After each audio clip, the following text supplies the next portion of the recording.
बिस्मिल्लाहिर्रहमानिर्रहीम। अस्सलाम वालेकुम फ्रेंड्स, मैं हूं मारिया और आप लोग देख रहे हैं मेरे यूट्यूब चैनल मारियाज़ किचन 706। फ्रेंड्स, आज मैं बनाने जा रही हूं बहुत ही पावरफुल सा एक लिक्विड फर्टिलाइज़र। ऑल किस्म के जितने भी तमाम किस्म के जो वेजिटेबल्स वाले प्लांट्स हैं उनके लिए, जिनके ऊपर आपकी परेशान हैं कि फूल बहुत कम आते हैं, फ्रूट बहुत कम लगता है, तो उन सब के लिए बहुत ही पावरफुल सा लिक्विड फर्टिलाइज़र बनाने जा रही हूँ, जो कि आप अप्लाई करेंगे तो आपको बहुत ही अच्छा रिज़ल्ट मिलेगा। तो फ्रेंड्स, होता ये है कि जैसे कि विंटर में डॉर्मेंसी पीरियड होता है, दिसंबर में, जनवरी में, तब भी फर्टिलाइज़र नहीं दे सकते।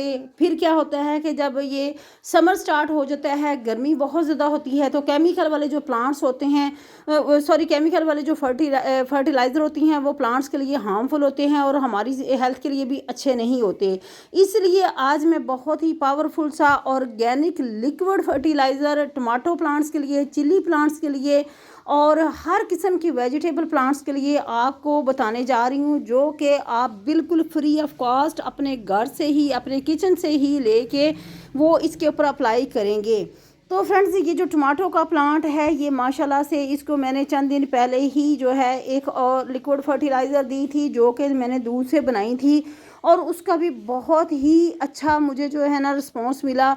और उसका ये है कि उसके अप्लाई करने के बाद इसके ऊपर जो फ्रूट का साइज़ भी इंक्रीज़ होना शुरू हो गया और फ्लावरिंग भी होना शुरू हो गई। इसके अलावा जो है मिली बैग्स वगैरह का जो अटैक था वो भी ख़त्म हो जाता है अगर आप अप्लाई करते हैं। यहाँ मेरा चिली का प्लांट है, तो चिली के प्लांट के ऊपर भी इसको अप्लाई मैं करूँगी, और इसके ऊपर भी जो है ना आपको ग्रीन चिली छोटी छोटी सी नज़र आ रही होंगी। अभी चंद दिन पहले ही मैंने इससे हार्वेस्ट ली है।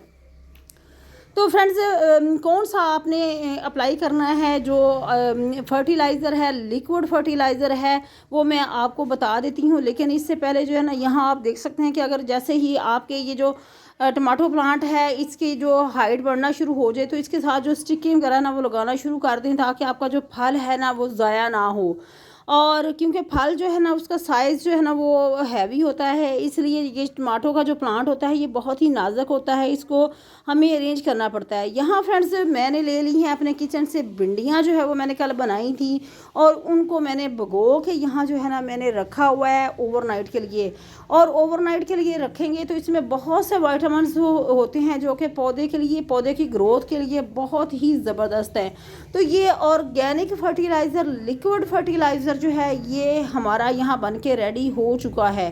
अब हम इसको अप्लाई करेंगे। अप्लाई क्या कैसे करना है, आपने इसको स्ट्रेन कर लेना है, और स्ट्रेन करने के बाद जितनी भी ये भिंडियाँ हैं इनको साइड पे कर लेना है, ये स्ट्रेन करके फेंक दें। बाकी जो इसका जो लिक्विड है, जो पानी है, वो आपने अप्लाई करना है। अप्लाई करने का भी ये तरीका होता है कि आपने मॉर्निंग या इवनिंग में अप्लाई करनी है फर्टिलाइज़र। लेकिन इससे पहले ये टमाटो प्लांट के साथ जितने भी ये सकर्स आपको नज़र आ रहे होंगे, इनको आपने हटाना है। अगर ये सकर्स जो हैं इसी तरीके से ग्रो होते रहेंगे, तो आपका जो फ्रूट है प्लांट के ऊपर लगा हुआ है, उसके अंदर रस जो है ना वो पैदा नहीं होगा, क्योंकि जितनी एनर्जी होती है ये सकर्स जो हैं ये टमाटो प्लांट की ले लेते हैं, जिसकी वजह से क्या होता है कि जो हमारा फ्रूट बन रहा होता है उसके अंदर रस जो है ना वो, उसकी मकदार जो है ना वो बढ़ नहीं पाती। और इसलिए आपने वक्तन फ़ौक्तन जितने भी ये नीचे स्टेम के साथ आपको शक्कर नज़र आ रहे हैं छोटे छोटे, इनको आपने रिमूव कर देना है। रिमूव करने से ये होगा कि आपके प्लांट की है जो है ग्रोथ भी अच्छी होगी, उसके ऊपर फ्लावरिंग भी अच्छी होगी, फ्रूटिंग भी अच्छी होगी। तो फ्रेंड्स, अब हमने इसको स्ट्रेन कर लेना है। स्ट्रेन करने के बाद जो है अब हमने अच्छे से इसको ओवरनाइट के लिए आपने रखना है, ताकि अच्छे से इसका जो ना वो जितने भी वो असर है भिंडियों का, भिंडियों के छिलकों का, वो इसके अंदर जो है ना वो निकल सके पानी के अंदर। तो ये बहुत ही पावरफुल सी लिक्विड फर्टिलाइज़र जो है ना ये तैयार हो गई है। इसका आप इसके ऊपर शावर भी कर सकते हैं और इसको अप्लाई भी कर सकते हैं। ऐसे भी तकरीबन एक डिब्बा भर के भी अगर आप डाल देते हैं तो इसका कोई साइड इफ़ेक्ट नहीं है।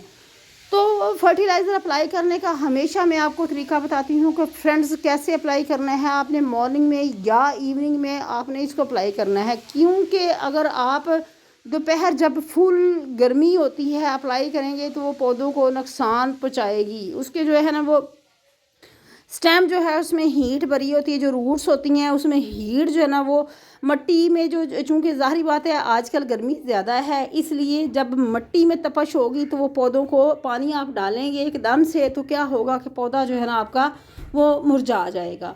तो इसलिए आपने मॉर्निंग में या फिर इवनिंग में फर्टिलाइज़र अप्लाई करनी है। जो भी फर्टिलाइज़र आप अप्लाई करना चाहें, कोशिश करें कि केमिकल वाली फ़र्टिलाइज़र अप्लाई ना करें, क्योंकि केमिकल वाली जो फर्टिलाइज़र होती है ना तो वो हमारी हेल्थ के लिए अच्छी है ना ही पौधे के लिए। इसलिए कोशिश करें ऑर्गेनिक फर्टिलाइज़र अप्लाई करें और ऑर्गेनिक ही अपने घर में वेजिटेबल्स जो है ना वो ग्रो करें। तो इंशाल्लाह बहुत सी हार्वेस्ट लेनी है हमने इस पौधे से, इसलिए हमें बहुत ही केयर करना पड़ी है इस पौधे की, क्योंकि मैंने बहुत से प्लांट्स ग्रो किए थे टमाटो के, जिसमें से एक जो है ना प्लांट मेरा अभी छोटा है, उसके ऊपर भी फ्लावरिंग जो है ना वो स्टार्ट होने वाली है। चंद दिन पहले ही उसको मैंने रिपोर्ट किया था, ग्राउंड में शिफ्ट किया था, क्योंकि वो पॉट में लगा हुआ था, जिसकी वजह से वो उसके ऊपर जो है ना उसकी ग्रोथ इतनी अच्छी नहीं हुई। तो बहुत ज़्यादा मैंने प्लांट्स ग्रो किए थे, लेकिन इस मरतबा कुछ अपनी तबीयत ख़राब होने की वजह से फ्रेंड्स मैं बहुत ज़्यादा जो है ना गार्डनिंग का काम नहीं कर सकी, इसलिए वेजिटेबल्स जो है ना वो मैं समर वाली ग्रो नहीं कर पाई। पिछले साल जो है लास्ट ईयर मैंने बहुत सी वेजिटेबल्स ग्रो की, चैनल के ऊपर सारी मौजूद हैं, जिसमें से भिंडियाँ भी थी, जिसमें से करेले भी थे। लेकिन इस मरतबा जो है ना थोड़ा सा तबीयत ख़राब होने की वजह से फ्रेंड्स मैं जस्ट ये मेरे पास चिल्ली के प्लांट हैं और टमाटो के प्लांट हैं, तो इसकी भी जो है हमें बहुत केयर करना पड़ रही है, ताकि जो है ना इससे अच्छी हार्वेस्ट जो है ना फ्रेंड्स हम ले सकें। वक्तन फ़क्तन इसके ऊपर जो है ना आप देखते रहें, क्योंकि इसके ऊपर जो है ना वो मिली बग्स लीफ माइनर का अटैक आ जाता है।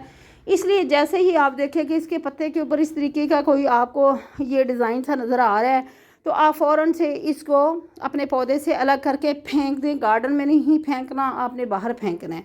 इसके अलावा क्योंकि ये वाइट फ्लाई का हमला होता है, जिसकी वजह से पत्ता लपेट लीफ माइनर की बीमारी जो है ना वो पौधे के ऊपर आ जाती है।